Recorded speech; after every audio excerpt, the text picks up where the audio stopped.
Pembahasan yang pertama yaitu fungsionalisme struktural. Menurut Nicholas Dimart dan Richard Peterson, 1967 berpendapat bahwa melalui fungsionalisme struktural dapat mempelajari struktur masyarakat tanpa mempedulikan fungsi atau konsekuensi mereka bagi struktur lain. Demikian pula, kita dapat memeriksa fungsi berbagai proses sosial yang mungkin tidak berbentuk struktural. Namun, kepedulian terhadap kedua elemen tersebut mencirikan fungsionalisme struktural. Meskipun fungsionalisme struktural mengambil berbagai bentuk, yang pertama itu fungsionalisme sosial dan fungsionalisme masyarakat. Pembahasan yang kedua yaitu teori stratifikasi fungsional dan kritiknya. Teori fungsional stratifikasi seperti yang diartikulasi oleh Kingsley David dan Wilbert Moore 1945 merupakan karya tunggal yang paling terkenal dalam teori struktural fungsional. Satu kritik mendasar adalah bahwa teori stratifikasi fungsional hanya menegakkan posisi istimewa orang-orang yang sudah memiliki kekuasaan, presentise, dan uang. Bahkan banyak orang yang mampu tidak pernah mendapat kesempatan untuk menunjukkan bahwa mereka dapat menangani posisi tinggi meskipun ada kebutuhan yang jelas untuk mereka dan kontribusi mereka.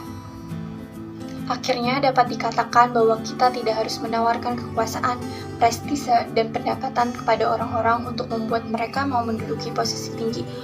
Orang dapat sama-sama termotivasi oleh kepuasan melakukan pekerjaan dengan baik atau oleh kesempatan untuk melayani orang lain. Pembahasan yang ketiga yaitu fungsionalisme struktural. Talcott Person. Selama hidupnya, Talcott Person melakukan banyak pekerjaan teoritis berurusan dengan teori yang kemudian struktural fungsional. Kami memulai diskusi fungsionalisme struktural Person ini dengan 4 inspiratif fungsional untuk semua sistem aksi, skema agil yang terkenal. Pembahasan yang keempat yaitu agil. Fungsi adalah kompleks aktivitas yang diarahkan untuk memenuhi kebutuhan atau kebutuhan sistem. Person percaya bahwa ada 4 inspiratif fungsional yang diperlukan untuk karakteristik semua sistem. Yang pertama adaptasi, yang kedua pencapaian tujuan, yang ketiga integrasi, dan yang terakhir latensi atau pemeliharaan pola. Keempat imperatif fungsional ini dikenal sebagai skema agil. Untuk bertahan hidup, sistem harus melakukan 4 fungsi ini: adaptasi, pencapaian tujuan, integrasi, dan latensi atau pemeliharaan pola. Person merencanakan skema agil untuk digunakan di semua tingkat dalam sistem teoritisnya. Pembahasan yang kelima yaitu sistem aksi. Person menentukan jawaban untuk masalah keteraturan dalam fungsionalisme struktural yang dalam pandangannya beroperasi dengan seperangkat asumsi berikut. Beberapa di antaranya, yang pertama, sistem memiliki sifat keteraturan dan saling ketergantungan antar bagian. Yang kedua, sistem cenderung ke arah ketertiban yang dapat diperatakan sendiri atau keseimbangan. Yang ketiga, sistem mungkin statis atau terlibat dalam proses perubahan yang teratur. A. Sistem sosial. Person sebagai seorang fungsionalis menggambarkan sejumlah persyaratan fungsional dari suatu sistem sosial, yakini bahwa fokusnya adalah sistem berskala besar dan hubungan satu sama lain atau fungsionalisme masyarakat. Bahkan ketika dia berbicara tentang aktor, itu dari sudut pandang sistem, juga diskusi tersebut mencerminkan perhatian Person terhadap pemeliharaan ketertiban dalam sistem sosial. B. Aktor dan sistem sosial. Person berasumsi bahwa aktor biasanya adalah penerima pasif dalam proses sosialisasi. Sosialisasi dan kontrol sosial adalah mekanisme utama yang memungkinkan sistem sosial mempertahankan keseimbangannya. Minat utama Person adalah sistem secara keseluruhan daripada aktor dalam sistem. Bagaimana sistem mengontrol aktor? Bukan bagaimana aktor menciptakan dan memelihara sistem. Hal ini mencerminkan komitmen Person terhadap isu ini pada orientasi struktural fungsional. C. Masyarakat. Satu sistem sosial spesifik dan sangat penting adalah masyarakat. Masyarakat yaitu sebuah kolektivitas dan relatif mandiri yang anggotanya mampu memenuhi semua kebutuhan individu dan kolektif mereka, dan untuk hidup sepenuhnya di dalamnya. B. Sistem budaya. Person memahami budaya sebagai kekuatan utama yang mengikat berbagai elemen di dunia sosial, atau dalam istilahnya sistem tindakan. Budaya dipandang sebagai sistem simbol yang berpola dan bertata yang merupakan objek orientasi kepada aktor. Aspek sistem kepribadian yang terinternalisasi dan pola yang terinstitusionalisasi dalam sistem sosial karena sebagian besar bersifat simbolis dan subjektif. Budaya ditransmisikan dengan mudah dari satu sistem ke sistem lainnya. Sistem kepribadian. Sistem kepribadian tidak hanya dikendalikan oleh sistem budaya tetapi juga oleh sistem sosial. Kepribadian didefinisikan sebagai sistem orientasi dan motivasi tindakan yang terorganisir dari aktor individu. Komponen dasar dari kepribadian adalah kebutuhan disposisi.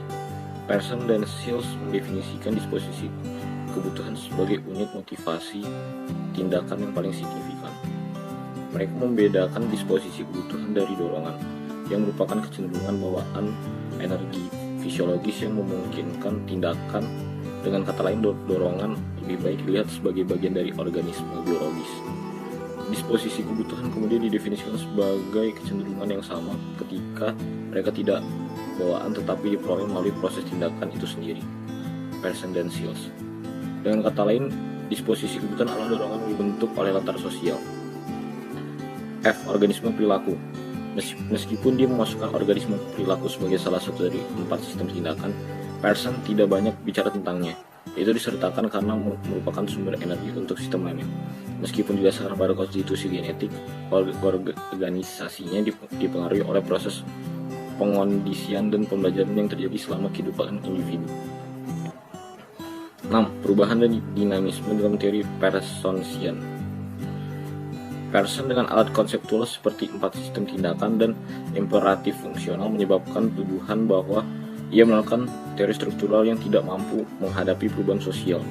Pearson telah lama peka terhadap tuduhan ini, berpendapat bahwa meskipun studi tentang perubahan diperlukan, itu harus didahului dengan studi tentang struktur. Namun, menjelang tahun 1960-an, dia tidak dapat menahan serangan itu lagi dan melakukan perubahan besar dalam karyanya untuk mempelajari perubahan sosial. 8. Khususnya studi tentang evolusi sosial. Teori evolusi. Evolusi berlangsung melalui berbagai siklus, tetapi tidak ada proses umum yang mempengaruhi semua masyarakat secara setara.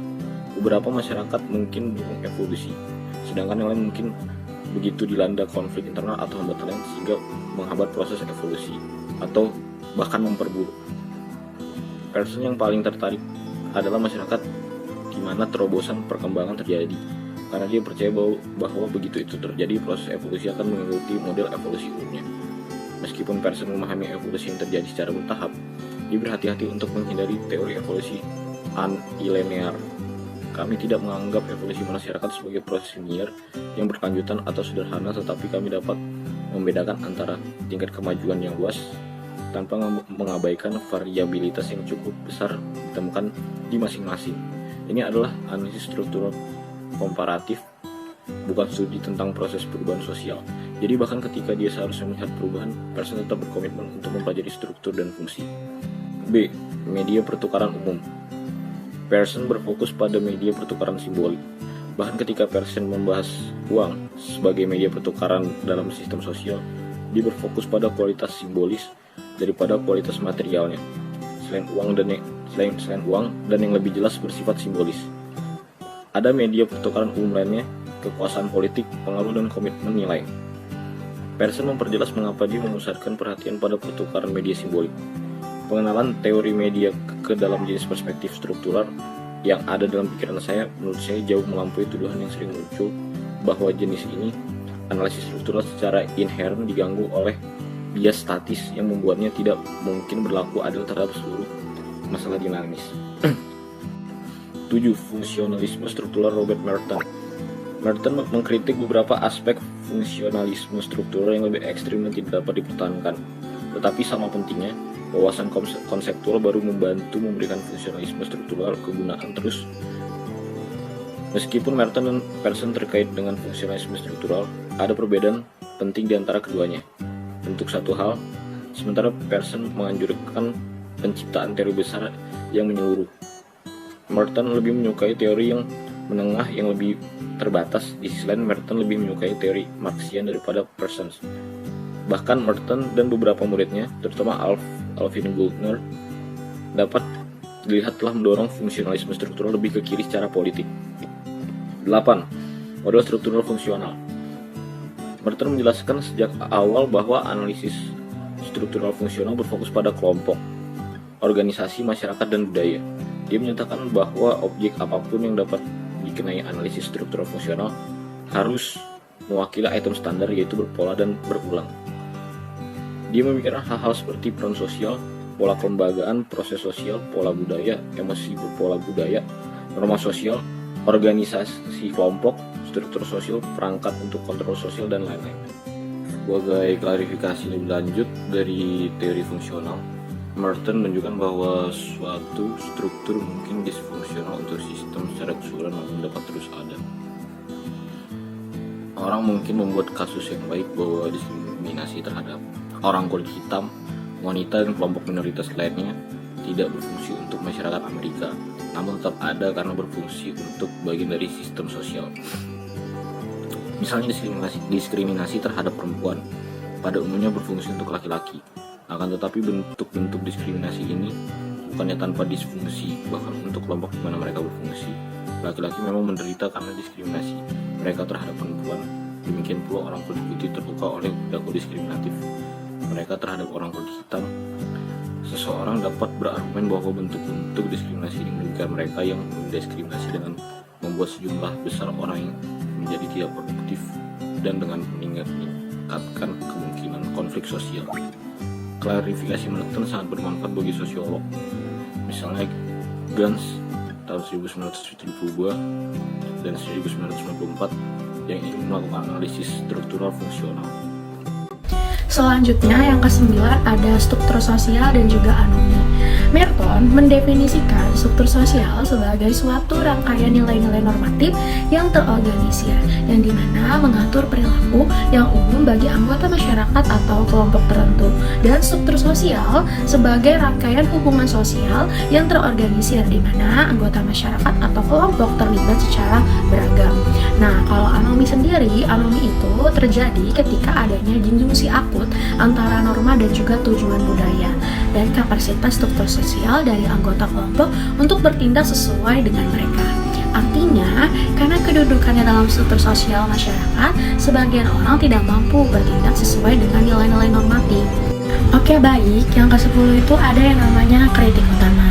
Salah satu kritik utama di dalam teori fungsional struktural adalah bahwa fungsional struktural tidak hanya menangani sejarah secara memadai, bahwa ia pada dasarnya historis. Faktanya, fungsional struktural dikembangkan setidaknya sebagai reaksi terhadap pendekatan evolusioner historis dari antropologi tertentu.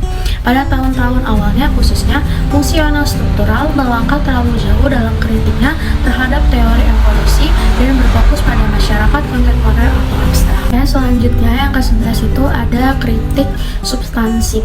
Kritik substansif ini menunjukkan pada dua arah dasar.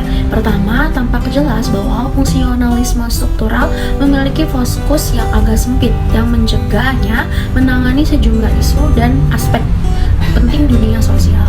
Yang kedua, fokusnya cenderung memberikan rasa yang sangat konservatif. Fungsional struktural telah beroperasi untuk mendorong status quo atau elit dominan. Oke, selanjutnya teman-teman, yang ke-12 itu ada yang namanya kritik metodologis dan juga logis. Jadi kritik metodologis ini adalah masalah tentang apakah ada metode yang memadai untuk mempelajari tentang pertanyaan-pertanyaan yang menjadi perhatian para fungsionalis struktural. Misalnya itu bertanya-tanya tentang alat apa yang dapat digunakan untuk mempelajari kontribusi dari suatu bagian sistem ke sistem secara keseluruhan.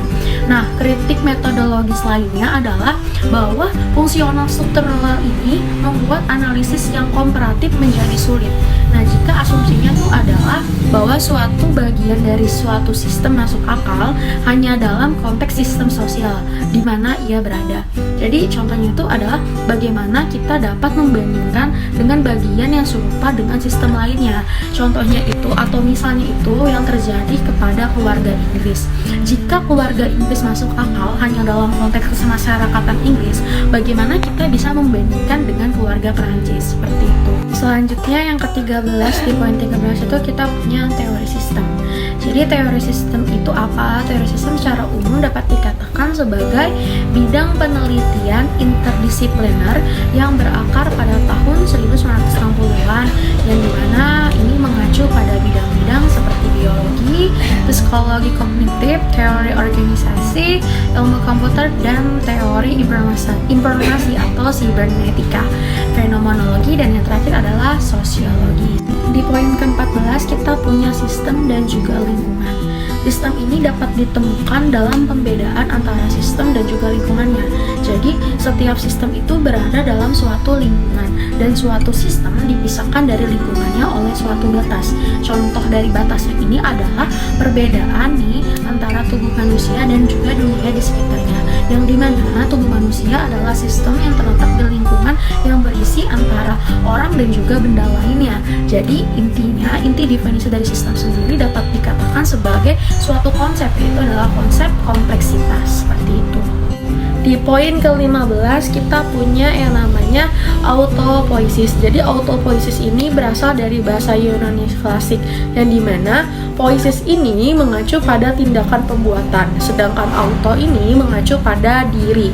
Jadi dengan demikian dapat dikatakan bahwasannya autopoiesis adalah sistem membuat sendiri atau lebih luas lagi menghasilkan sendiri atau mengatur sendiri, sehingga tidak ada subalternitas di luar sistem yang menentukan perkembangan dan evolusi suatu sistem. Jadi menurut Luhmann, ia menyiratkan bahwasannya autopoiesis merupakan sejumlah fitur sistem sosial yang terkait sebagai entitas yang membuat diri sendiri. Sistem ini mengacu pada diri sendiri. Nah terakhir, Luhmann itu juga mengatakan bahwasannya autopoiesis adalah suatu sistem yang tertutup. Jadi ini berarti bahwasannya nggak ada nih hubungan langsung antara sistem dan juga lingkungan. Begitu pula sebaliknya, suatu sistem ini hanya berurusan dengan representasi dari lingkungannya saja. 16. Diferensiasi. Dari apa yang telah kami katakan, harus jelas bahwa diferensiasi adalah konsep kunci dalam teori sistem Luhmann. Luhmann berpendapat bahwa diferensiasi adalah ciri utama masyarakat modern. Ini adalah cara suatu sistem menangani kompleksitas lingkungannya. Luhmann mendefinisikan diferensiasi sebagai replikasi dalam suatu sistem dari perbedaan antara suatu sistem dan lingkungannya. Sistem muncul ketika mampu menggambarkan perbedaan antara dirinya dan lingkungannya dan kemudian mengatur dirinya sendiri di sekitar perbedaan itu. Untuk tujuan kita dapat mengatakan bahwa diferensiasi mengacu pada proses di mana sistem membuat perbedaan. 17. Diferensiasi segmen yang berupa ruas perbedaan Arendtian membagi bagian-bagian dari sistem atas dasar kebutuhan untuk memenuhi fungsi yang identik berulang-ulang. Misalnya, pabrikan mobil memiliki pabrik yang secara fungsional serupa untuk produksi mobil di banyak lokasi berbeda. 18. Diferensiasi stratifikasi adalah diferensiasi vertikal menurut pangkat atau status. Diferensiasi semacam ini bersifat hierarkis. Setiap peringkat memenuhi fungsi tertentu dan berbeda dalam sistem. 19. Diferensiasi pusat pinggiran. Jenis diferensiasi ketiga adalah hubungan antara segmentasi dan diferensiasi stratifikasi. Ini mengacu pada komponen di dalam sistem yang mengkoordinasikan hubungan antara elemen di pinggiran dengan elemen di tengah. 20. Diferensiasi sistem fungsional adalah bentuk diferensiasi yang paling kompleks dan bentuk yang mendominasi masyarakat modern.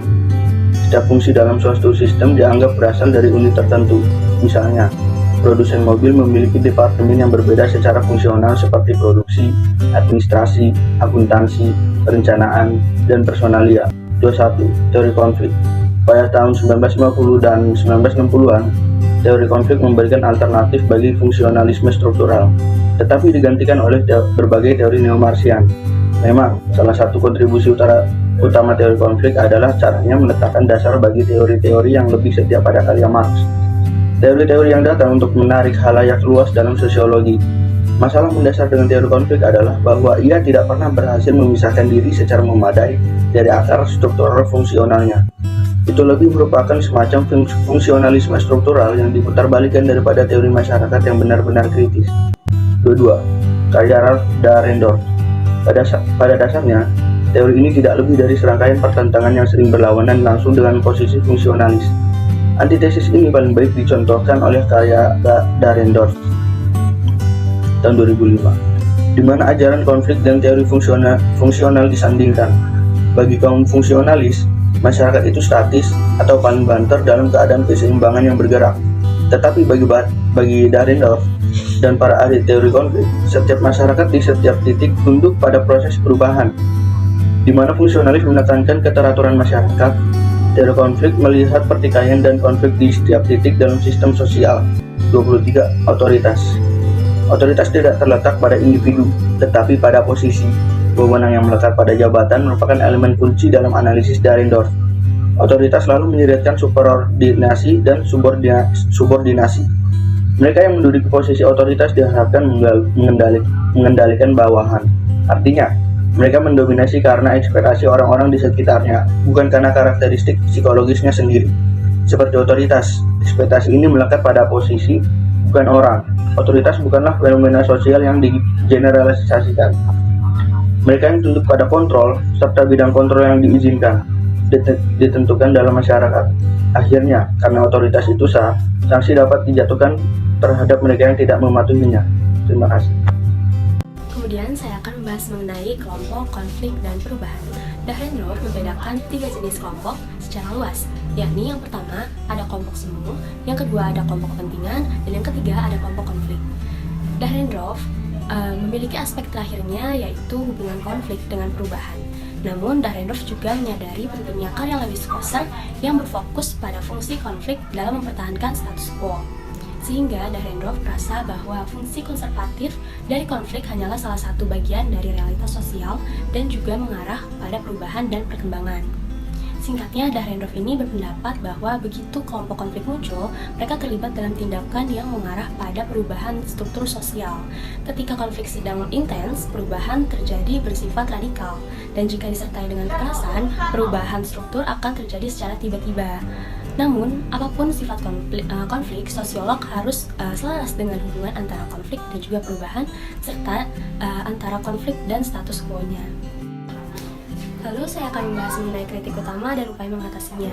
Teori konflik telah dikritik dengan berbagai alasan. Contohnya yang pertama yaitu diserang karena mengabaikan keteraturan dan stabilitas. Yang kedua diserang karena ideologisnya itu bersifat radikal. Sedangkan fungsi nasionalisme struktural itu dikritik karena yang pertama mengabaikan konflik dan perubahan, dan yang kedua karena ideologisnya yang bersifat konservatif. Dahrendorf juga telah mengalami sejumlah kritis seperti model yang Dahrendorf lakukan itu bukanlah cerminan yang jelas dari ide-ide Marxial seperti yang diklaimnya. Jadi upaya yang dilakukan atau dibutuhkan itu sebuah teori yang menjelaskan baik konsensus maupun perbedaan pendapat dan merekonsiliasi atau mengintegrasikan kedua teori tersebut. Selain itu, konflik juga melayani fungsi komunikasi sehingga memungkinkan para pihak untuk mendapatkan gagasan yang lebih baik tentang kekuatan relatif mereka dan mungkin meningkatkan kemungkinan pemulihan hubungan atau juga akomodasi damai. Lalu pembahasan mengenai teori konflik yang lebih integratif. Collins memperjelas bahwa fokusnya pada konflik bukanlah ideologis.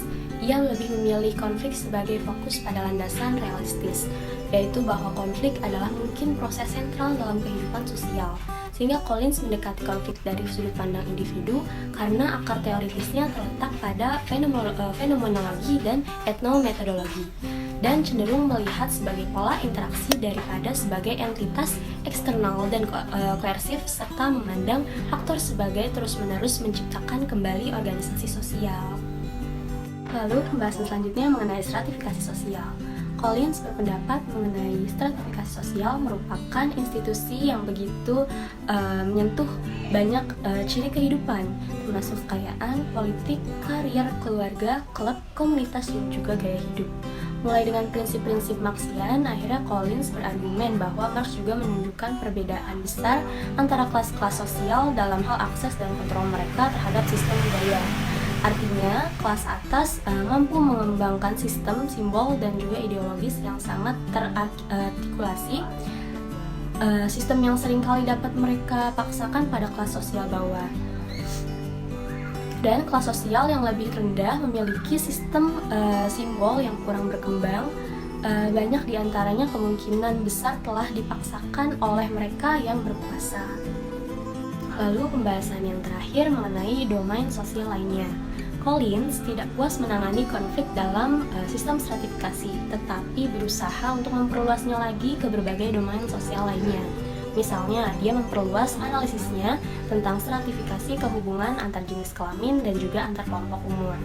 Ia berpandangan bahwa keluarga adalah arena konflik seksual di mana laki-laki menjadi pemenangnya sehingga perempuan didominasi oleh laki-laki dan menjadi sasaran berbagai perlakuan yang tidak setara. Namun analisis itu tentunya bertolak belakang dengan pandangan para fungsionalis struktural yang melihat sosialisasi dan internalisasi yang harmonis dalam hubungan ini. Orientasi skala kecil Collins adalah awal yang mungkin membantu menuju pengembangan teori konflik yang lebih terintegrasi. Namun terlepas dari niatnya untuk mengintegrasikan teori skala besar dan kecil, dia tidak menyelesaikan tugas-tugas sepenuhnya.